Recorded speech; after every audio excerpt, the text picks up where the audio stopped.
So today's video has been highly requested, and it's one that I consider so truly important, as we're going to be talking about boundaries, and specifically why a boundary is so important, how to set them without initiating conflict, and how to stick to them over time. So grab a cup of coffee or tea and let's get right into it. I will definitely start by saying that boundaries are so important in all aspects of life. Boundaries are important in relationships, they're important in professional setups, they are important in family, they're important in friendship, they're important in society, they are important everywhere. The second thing that is important to also remember is that to some people it comes more easily or more lightly, and then to some other people it honestly feels like an attack towards their personality and their entire being. But in any case, I believe that we all experience some sort of unpleasant feelings in the beginning, or we somehow have to force our boundaries in the beginning before it actually becomes our normal way of living. So with that being said, let me explain to you why I think the boundaries are so extremely important. The first reason why boundaries are so important is because they protect your time and your energy. You have to remember that every single time you are saying no to somebody else, you are simultaneously saying yes to yourself. Because no, I'm not going out with you tonight, guys, also means saying yes to spending a night with yourself and investing in yourself. No, I don't accept being talked to like that also means saying yes to protecting your well-being, the energy around you, and your mental health. No, I do not accept dating people who are not ready to commit, add value to my life, and love me properly. Also means saying yes to peace, happiness, and lack of 24/7 stressing. Second of all, another reason why boundaries are so extremely important is because they increase your value as a person overall. Because if you think about it, if you are someone who is always agreeable, you are someone who is always available, someone that doesn't stand up for anything in particular, a yes woman left and right, then where's the charm? Not having boundaries makes you replaceable because it makes you common. Third of all, I truly believe that boundaries is actually the best way to teach people how to treat you without explicitly telling them. If you're a woman that has boundaries and doesn't accept being talked to without respect, every single time you object to that, you are actually teaching people that they can either treat you with respect or they cannot interact with you altogether. And you're doing that without actually telling them. If you are a woman that says, I don't date men who are in their 50-50 era, then you are collectively teaching men that they should either be on their provision era or they can't have you. I truly believe that our actions speak louder than our words. And so the way to teach people how to be around us and how to treat us is actually the way we act, not the things that we say. Lastly, I truly believe that boundaries are so incredibly important when you want to grow as a person. Because lack of boundaries means lack of personal ambition and lack of goals. Because when you do have goals and ambition, those things come first. You cannot live life on your own terms and please everybody else at the same time. At any given moment, you have your best interest at heart more than your family, more than your best friend, more than your boyfriend, more than your husband, more than society, more than anyone else. You being you means that deep down, you always know what's best for you. And so setting boundaries enables you to follow that calling. But if you don't have boundaries, then people's opinions and actions and expectations of you will continue to get in the way and will continue to push you left and right and in any other direction than the one you're actually supposed to head towards. Unfortunately, as I mentioned earlier, setting boundaries is somewhat of an unpleasant experience, especially in the beginning, because we are all so conditioned to pleasing everybody else. We're also conditioned to choosing everyone but ourselves. Nevertheless, here is my personal experience and how I go on about it. Rule number one, I set my boundaries without the expectation of them being understood. So what I have observed is that often what we tend to do is set our boundaries, and then we try to defend those boundaries to other people, and especially the people who try to challenge them. But the thing is that for the boundary to work, you don't need people to understand it or be okay with it. You just need to have it. Let me be more specific. If I say I am not going out late because I want to prioritize my sleep and my well-being, I don't need people to agree with me that this is the best for me. I just need to not go out late. If my boundary is that I don't date men who have a 50-50 mentality, then I don't need to convince the men who don't have that mentality to actually adopt it.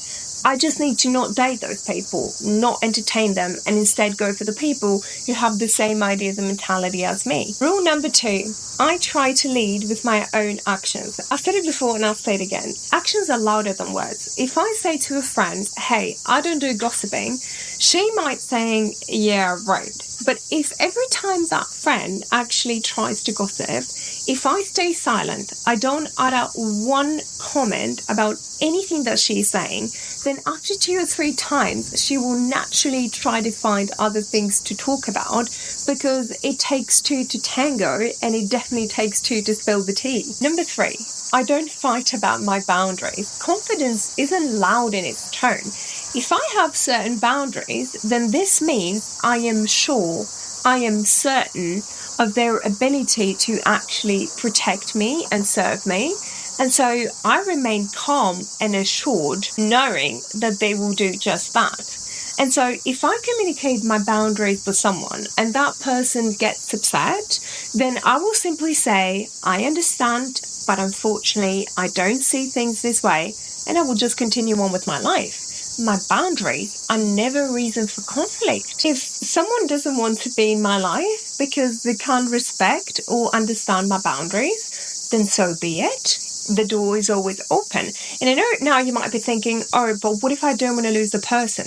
But my answer to that would be, so you don't want to lose the person, but you are willing to lose yourself? Because your boundaries are there to protect you, to sustain you, not to harm you. Rule number 4, I make sure to clearly communicate and explain my boundaries to people that I love and care about.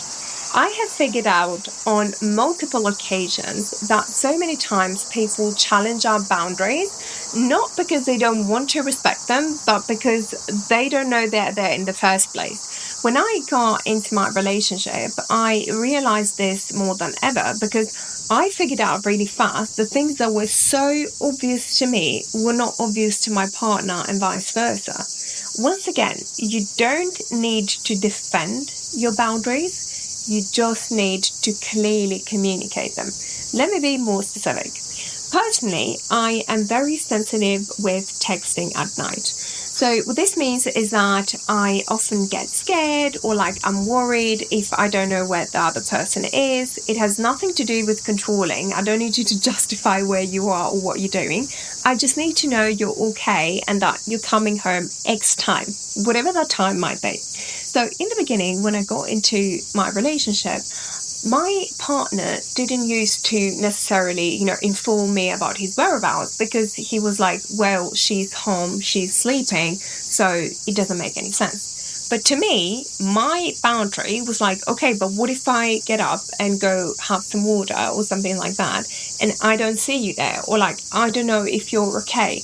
I don't know if you got back home. Like, I need to have that sort of certainty. So what I proceeded to do is to communicate my boundary and explain how it makes me feel when I not know what time he's coming back, or like when I don't know that he's okay. So I simply said, hey, I just want you to let me know. Send me one message if it's too late that you're just okay. Just send me a message when you're home.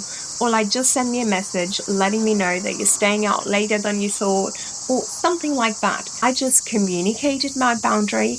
I didn't defend it, because defending it would be to just, on top of that explanation, just adding other fluff saying, well, I know this might sound crazy, but actually, what if this happens, blah, blah, blah. Sometimes this, my past, this triggers me, this, that, I didn't do any of that. I just explained how I felt about it and that this action was important to me. So that's clearly communicating your boundaries. So this way, other people that love you and want to respect your boundaries, they actually know that something is important to you, and how does it make you feel if they don't do that. Lastly, my fifth rule when it comes to boundaries is that I always try to practice those boundaries on myself. So, as I said before, boundaries are set to protect us, and so many times we need protecting and saving from ourselves. So what this means basically is that if you say my boundary is that I don't accept being talked to with disrespect, then I will make sure that I never talk about myself badly to myself or to others. If my boundary is that the man who's going to be next to me has to get me flowers and tell me that I'm beautiful, then I will make sure that I buy myself those flowers and I look myself in the mirror and I say to myself every single day that I'm beautiful way before that man is standing next to me. Because when you treat yourself with the utmost care and respect, those boundaries turn from something that you have to push and stand by and put a lot of effort to something that is just naturally there. It's just the basis. It's the bare minimum. If you trash talk yourself, then you will accept somebody else trash talking you. If you don't fulfill the promises that you made towards yourself, then you will accept somebody else not fulfilling their promises towards you. If you don't invest in yourself in terms of time and money, then you will accept somebody else not investing their time and their money, because that's what you're used to. But when you are actually respecting your boundaries and you live by your boundaries, then you will never accept anything less, because your survival instincts will simply protect you from the downgrade. You always have to remember, boundaries are built in our lives, not in our heads. Thank you so much for watching. I hope you enjoyed this video, and if you did, please don't forget to like and subscribe. As per usual, you will find all of my links, all of my socials and all of my resources in the description box below. You will also find my book called A High Value Woman, a self-help book on femininity, leveling up and a journey of self-development. Thank you so much for watching, and I will see you again next week.